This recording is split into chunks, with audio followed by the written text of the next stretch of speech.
ಜೈ ಭೀಮ್. ಬರೀ ಮತದಾರರಾದ್ರೆ ಸಾಲೋದಿಲ್ಲ, ಮತದಾರ ಕೂಡ ಕಾನೂನು ರೂಪಿಸುವವನಾಗಬೇಕು. ಒಂದು ವೇಳೆ ಇದು ಸಾಧ್ಯವಾಗದೆ ಹೋದ್ರೆ ಕಾನೂನು ರೂಪಿಸುವವರ ಗುಲಾಮರಾಗಬೇಕಾಗುತ್ತೆ ಅನ್ನುವಂತಹ ಮಾತನ್ನ ಬಾಬಾ ಸಾಹೇಬ್ ಡಾಕ್ಟರ್ ಭೀಮ್ರಾವ್ ಅಂಬೇಡ್ಕರ್ ಅವರು ಸ್ಪಷ್ಟವಾಗಿ ಹೇಳಿದ್ದಾರೆ. ಡಿಜಿಟಲಿ ಮೋದಿ ನಮ್ಮ comedy king Sadhu Kokila ಅವ್ರಿಗಿಂತಲೂ dummy ಆಗ್ಬಿಟ್ರ. ಅಂಧ ಭಕ್ತರ ಪಾಲಿನ ವಿಶ್ವಗುರು ಸಾಮಾನ್ಯ ಯೂಟ್ಯೂಬರ್ ಎದುರು ಶೂನ್ಯ ಆಗಿಬಿಟ್ರ. ಸತ್ಯದ ಎದುರು ಸುಳ್ಳಿನ ಸಾಮ್ರಾಜ್ಯ ಮುಳುಗುವುದಕ್ಕೆ ಶುರುವಾಗ್ತಿದ್ಯಾ?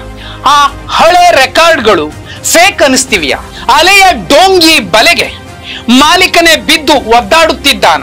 ಇಷ್ಟೆಲ್ಲ ಪ್ರಶ್ನೆಗಳಿಗೆ, ಅನುಮಾನಗಳಿಗೆ ಕಾರಣವಾಗಿರುವಂತದ್ದು ಒಬ್ಬ ಯೂಟ್ಯೂಬರ್. ಆ ಯೂಟ್ಯೂಬರ್ ಹೆಸರು ಧ್ರುವರಾಥಿ. 12 ರಾಜ್ಯಗಳಲ್ಲಿ ಅಧಿಕಾರ ಹೊಂದಿರುವಂತಹ ಬಿಜೆಪಿ ಸುಮಾರು 303 ಲೋಕಸಭಾ ಸ್ಥಾನಗಳನ್ನ ಗೆದ್ದಿರುವಂತಹ ಅತಿ ದೊಡ್ಡ ಗೆಲುವನ್ನು ತನ್ನದಾಗಿಸಿಕೊಂಡಿರುವಂತಹ ಪ್ರಧಾನಿ ನರೇಂದ್ರ ಮೋದಿ ಸಾಮಾನ್ಯ ಯೂಟ್ಯೂಬರ್ ಎದುರು ಡಮ್ಮಿ ಯಾಕಾದ್ರು, ಮಂಕಾದ್ರ? ಹಾಗಿದ್ರೆ ಯಾರು ಈ ಧ್ರುವರಾಥಿ? ಹರಿಯಾಣ ಮೂಲದ ಒಬ್ಬ ಯೂಟ್ಯೂಬರ್. ಇಡೀ ದೇಶ ಇವತ್ತು ಈತನ ಒಂದು ವಿಡಿಯೋಗಾಗಿ ತುದಿಗಾಲಲ್ಲಿ ನಿಂತಿರುತ್ತೆ. ಸುಮಾರು 1.6 ಕೋಟಿ ಸಬ್ಸ್ಕ್ರೈಬರ್ಸ್ ಹೊಂದಿರುವಂತಹ ಧ್ರುವರಾಥಿ ಹಲವು ಚಾನೆಲ್ಗಳನ್ನ, ಯೂಟ್ಯೂಬ್ ಚಾನೆಲ್ಗಳನ್ನ ಹೊಂದಿದ್ದಾರೆ. ಇಂಥ ಸಾಮಾನ್ಯ ಯೂಟ್ಯೂಬರ್ ಎದುರು ಮೋದಿ ಶೂನ್ಯ ಯಾಕೆ? ನೋಡಿ, ಪ್ರಧಾನಿ ಮೋದಿಯವರ ಜನಪ್ರಿಯತೆ ಏನಾಗಿದೆ, ಅವರ ಸಮೀಕ್ಷೆಗಳೇನ್ ಹೇಳ್ತಿದ್ವು? 2017ರಲ್ಲಿ ಸ್ಪಷ್ಟವಾಗಿ ಹೇಳಿದ್ವು. ಬಹುಪಾಲು ಪತ್ರಿಕೆಗಳು, ಮಾಧ್ಯಮಗಳು ಇಡೀ ದೇಶದಲ್ಲಿ 66% ಜನ ಮೋದಿ ಅವರನ್ನ ಮೆಚ್ಕೊಳ್ತಿದ್ದಾರೆ ಅನ್ನೋದನ್ನ ಹೇಳಿದ್ರು. 2024ರ ಫೆಬ್ರವರಿಯಲ್ಲೂ ಕೂಡ ಇಂಥದ್ದೇ ಸಮೀಕ್ಷೆ ಹೊರಬಿದ್ದಿತ್ತು. ಸುಮಾರು 75% ಜನ ಇಡೀ ದೇಶದಲ್ಲಿ ಮೋದಿ ಮೋದಿ ಮೋದಿ ಅಂತಿದ್ದಾರೆ ಅನ್ನೋದನ್ನ ಮಾಧ್ಯಮಗಳು ಕೂಡ ಸ್ಪಷ್ಟವಾಗಿ ಹೇಳಿದ್ದವು. ಆದ್ರೆ ಮೋದಿ ಅವರ ಡಿಜಿಟಲ್ ಅಲೆ ಮತ್ತು ಸಾಮಾನ್ಯವಾದಂತಹ ಅಲೆ ಎಲ್ಲ ರಾಜ್ಯಗಳಲ್ಲಿ, ಲೋಕಸಭಾ ಕ್ಷೇತ್ರಗಳಲ್ಲಿ, ವಿಧಾನಸಭಾ ಕ್ಷೇತ್ರಗಳಲ್ಲಿ ಏನಾಯ್ತು, ಎಲ್ಲಿಗೆ ಹೋಯ್ತು? ಕಾರಣ ಇಷ್ಟೇ. 2017ರಲ್ಲಿ ಪ್ರಧಾನಿ ನರೇಂದ್ರ ಮೋದಿ ಅವರ ಹೆಸರಲ್ಲೂ ಕೂಡ ಒಂದು ಯೂಟ್ಯೂಬ್ ಚಾನೆಲ್ ಇದೆ. ಸುಮಾರು 2.7 ಕೋಟಿ ಸಬ್ಸ್ಕ್ರೈಬರ್ಸ್ ಇದ್ದಾರೆ. 2017ರಲ್ಲಿ ಲಕ್ಷಗಳ ಲೆಕ್ಕದಲ್ಲಿ ಪ್ರಧಾನಿ ಮೋದಿ ಅವರ ಪ್ರತಿ ವಿಡಿಯೋ ಓಡ್ತಿತ್ತು. ಧ್ರುವರಾತಿಗಿಂತಲೂ 1 ಕೋಟಿ ಹೆಚ್ಚು ಸಬ್ಸ್ಕ್ರೈಬರ್ ಇರುವಂತಹ ನರೇಂದ್ರ ಮೋದಿ ಅವರ ಯೂಟ್ಯೂಬ್ ಚಾನೆಲ್ ಅಲ್ಲಿ ಇವತ್ತಿನ ಸ್ಥಿತಿ ಹೇಗಿದೆ? ಕಳೆದ 3 ತಿಂಗಳ ವಿಡಿಯೋಗಳ ಲೀಸ್ಟ್ ಅನ್ನ ತೆಗೆದ್ರೆ ಪ್ರಧಾನಿ ಮೋದಿ ಅವರ ವಿಡಿಯೋಗಳು ಸಾವಿರಗಳಲ್ಲಿ ಓಡ್ತಿದೆ. ಆದ್ರೆ ಖುದ್ದು ಧ್ರುವರಾತಿ ಅವರ ಒಂದು ವಿಡಿಯೋ ಕಳೆದ 3 ತಿಂಗಳಲ್ಲಿ ಪ್ರತಿ ವಿಡಿಯೋ ಮಿಲಿಯನ್ ಗಟ್ಟಲೆ ವ್ಯೂಸ್ ಅನ್ನ ಪಡ್ಕೊಳ್ತಾ ಇದೆ.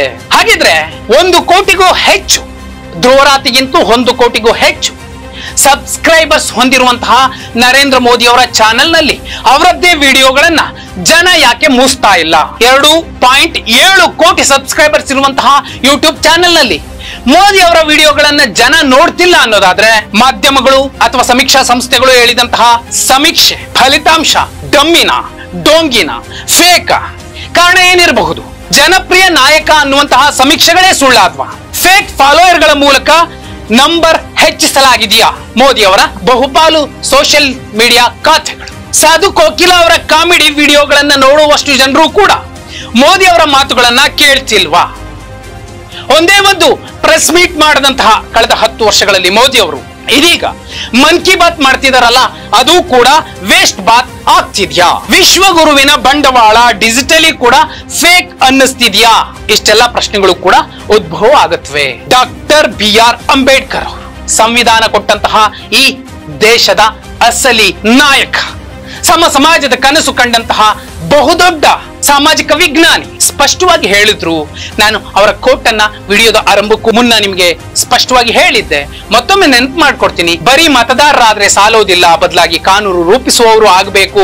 ಒಂದು ವೇಳೆ ಇದು ಸಾಧ್ಯವಾಗದೆ ಹೋದ್ರೆ ಕಾನೂನು ರೂಪಿಸುವವರ ಗುಲಾಮರಾಗಬೇಕಾಗತ್ತೆ ಅನ್ನುವಂತಹ ಮಾತನ್ನ ಹೇಳಿದ್ರು. ಅದಕ್ಕೆ ಏನ್ ಮಾಡ್ಬೇಕು? 3 ಕೆಲಸಗಳನ್ನ ನಾವು ಮಾಡಬಹುದು. ಅದು ಮೂಲಭೂತ ಕರ್ತವ್ಯ ಅನ್ನೋ ರೀತಿಯಲ್ಲಿ ಅದನ್ನ ಬದ್ಧತೆಯಿಂದ, ಅಂತಃಕರಣ ಶುದ್ಧಿಯಿಂದ ಪಾಲಿಸೋದಾದ್ರೆ. ಕರ್ತವ್ಯ 1, ಬರೀ ಮತ ಹಾಕೋ ಮತದಾರರಾಗದೆ ಕಾನೂನು ರೂಪಿಸುವವರ ಗುಲಾಮಗಿರಿಯ ವಿರುದ್ಧ ಧ್ವನಿ ಎತ್ತಬೇಕು.